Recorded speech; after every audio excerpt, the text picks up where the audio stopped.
soleil. Alors, une petite anecdote sur le cartooniste. En fait, il y en a beaucoup et il y en a une qui m'a vraiment marquée. Donc d'abord, il y a eu la première venue de Monsieur Araki et je suis extrêmement fan de son travail. Et ce jour-là, malheureusement, la porte s'est fermée devant moi. Ce qui m'a créé des grands pleurs de fans de « Mon Dieu, ce sera jamais possible, je n'aurai jamais rien ». Mais quelques temps après, il est revenu au cartooniste à Paris. Et là, j'ai pu lui faire passer un dessin. Et pour la petite anecdote, Monsieur Araki, extrêmement gentil, j'avais mis mon adresse et j'ai reçu personnellement une carte postale de Monsieur Araki pour me souhaiter la bonne année.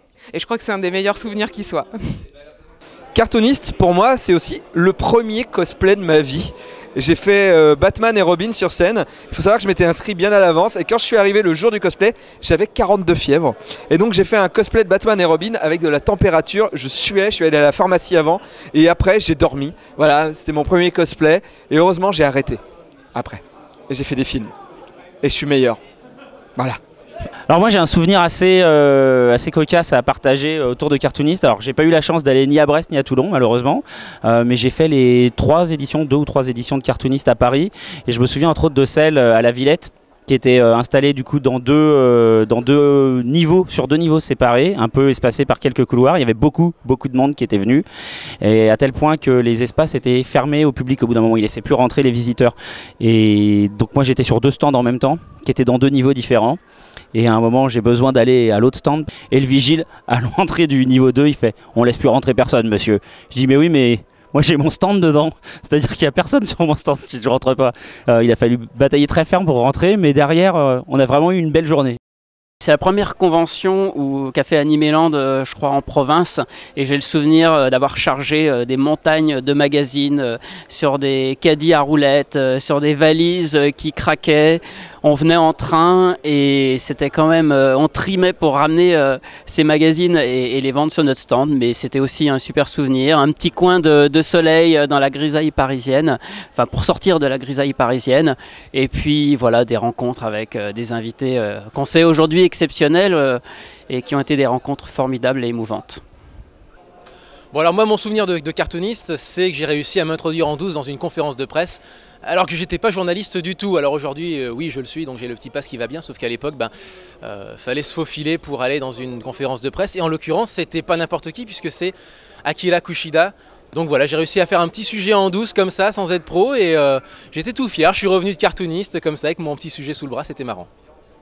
Il faut savoir qu'à l'époque, un de mes premiers cartoonistes était avec l'équipe des Bitoman et je me souviendrai toujours des poteaux du Palais Neptune où étaient branchés les différents télé et magnétoscopes dans lesquels étaient passés les premiers épisodes des Bitoman. Et c'était assez flatteur de voir tous ces gens qui regardaient, qui étaient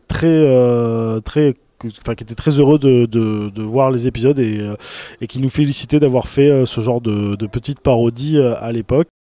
Donc souvenir lié à Cartoonist, c'était la visite de monsieur Nobuto Yuki à Brest. Nous avons terminé la soirée dans une taverne Maître Canterbro où nous avons non seulement mangé mais pas mal bu et lors d'une discussion je lui apprends que je suis un grand fan de Mister Hachiko, connu en France sous le nom du Petit Chef. Et là il me fait mais c'est trop génial, je suis un fan aussi de Mister Hachiko. Je lui fais oui mais vous ne devez pas le regarder 1 fois par semaine. Donc voilà, ça c'était le souvenir et très bon souvenir de Cartoonist. Alors dans les vieux cartoonistes, il y a fort longtemps, j'avais un fanzine qui s'appelait Dream On. Et pour notre première venue à Cartoonist, on avait décidé d'être tous en uniforme noir et blanc et de faire un grand stand avec des tentures noires. Donc c'était super dépressif. Une fois qu'on a monté le stand, on s'est dit tout le monde va se tuer. Donc j'ai essayé de choper une plante verte pour égayer le stand. Et je commence à me monter le bourrichon, à voir mon staff et à leur dire ok, moi je suis un fou, je suis un ouf malade, je vais aller négocier la plante et s'ils ne la donnent pas, je défonce tout. Et je suis allé voir Olivier Gilbert, j'ai à peine eu le temps de dire je voudrais la plante, il a dit tu peux la prendre. Et j'ai eu la recon devant toute mon équipe parce que j'avais fait le fier à bras.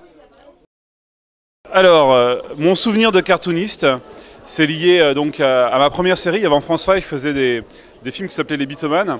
À l'époque, les films amateurs, ça n'existe pas, donc on ne savait pas trop comment ça allait se passer, où est-ce que ça allait être diffusé. Donc on est arrivé avec nos cassettes et on a découvert en arrivant qu'on allait passer dans la grande salle. Donc on n'en a pas cru nos yeux. Voilà, c'est quand même des cosplayers qui se battaient dans le maquis. Hein. C'était voilà, pas très, pas très ambitieux, mais c'était rigolo. Les gens riaient à nos blagues, ils applaudissaient, enfin c'était un moment incroyable et c'est la première fois qu'on avait un retour du public sur ce qu'on faisait en fait.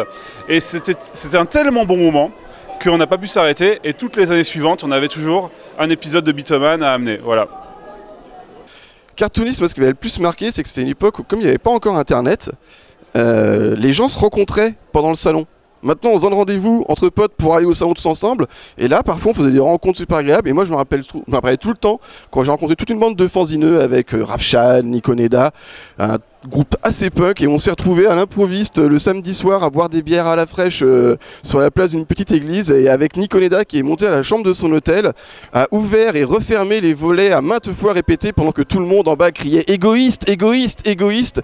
Et voilà, je les connaissais ni d'Ève ni d'Adam auparavant. Et 2 heures plus tard, on était en train de faire les cons le soir. Et ça, c'est vraiment l'ambiance cartooniste qui m'avait marqué par rapport à cet événement.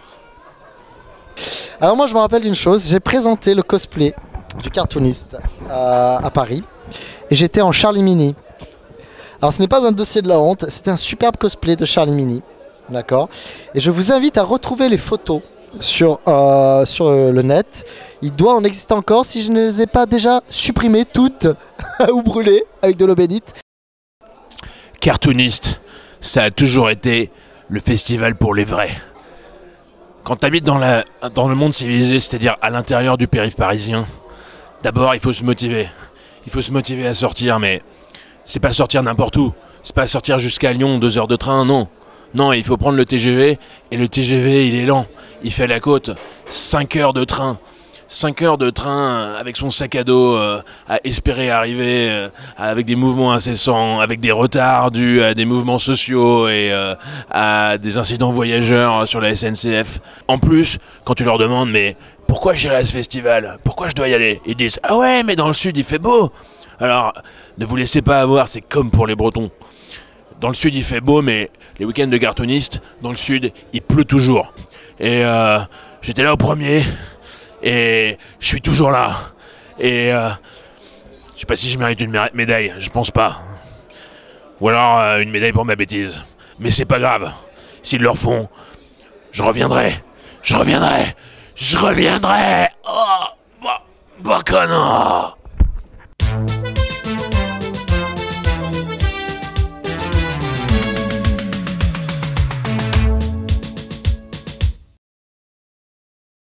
Souvenir lié à Cartoonist, et celui-là se situe à Toulon. Nous avions loué une villa avec piscine qui coûtait moins cher qu'un hôtel à l'époque. Et nous avons eu la chance de voir débarquer dans notre petite villa monsieur Kawamoto, designer de Cowboy Bebop. Et nous l'avons invité à notre table. J'avais fait une salade de riz bien composée et là-dessus, il en est à première vue, il en a été fou. Il a bouffé le saladier complet. Par contre, il nous a laissé un petit cadeau en partant qui a plombé nos toilettes. Mais ce fut quand même une formidable soirée et nous en rigolons toujours. Peut-être pas avec lui parce qu'on l'a jamais dit, mais c'était vraiment formidable. Je me rappelle surtout que j'ai fait le dernier cartooniste. Oui, en moi fait. aussi, je me rappelle. Stéphane. Je sais pas ce qui nous Je me arrive. rappelle. Ah oui. Tu es si doux. Ah oui, et je suis neuf, je suis lavé avec Myrlène. Je sens ton sébum sur mon visage. Ah oui, oui, j'aime ce chantier. Oh, les canalisations, elles sont dures à trouver. Hein. Ouais, je t'en parle pas. Dans le sud, c'est dur de parler local, ils te comprennent pas, les gens, quand tu viens de Paris. Tu devrais mettre un casque pour te protéger. Tu viendras dans mon bar à Paris? Je viendrai dans ton bar à Paris. Oui, j'aime quand tu dis ça. Ceci était une pub totalement dissimulée.